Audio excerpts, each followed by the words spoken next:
warning for southeastern Alexander County, Illinois, Carlisle County, Kentucky, southern Ballard County, Kentucky, Mississippi County, Missouri, southeastern Scott County, Missouri, north central New Madrid County, Missouri, until 5:30 a.m. At 4:43 a.m., severe thunderstorms were located along a line extending from 6 miles south of Horseshoe Lake Conservation Area to near Bertrand, moving east at 45 miles per hour. Expected hazards include 70 miles per hour wind gusts.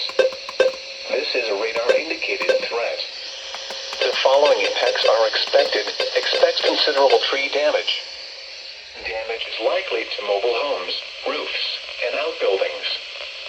Locations impacted include Charleston, East Prairie, Carroll, Minor, Bardwell, Wickliffe, Bertrand, Wyatt, Anniston, Arlington, Dealstad, Wilson City, and Blandville. This includes the following highways: Interstate 57 in Missouri between mile markers 1 and 21.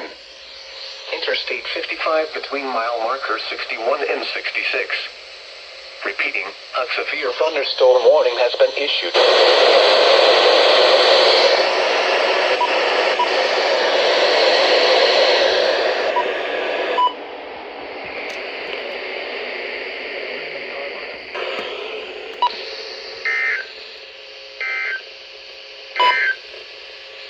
Tornado watch number 72 remains in effect until 8 a.m. for the following counties in Illinois.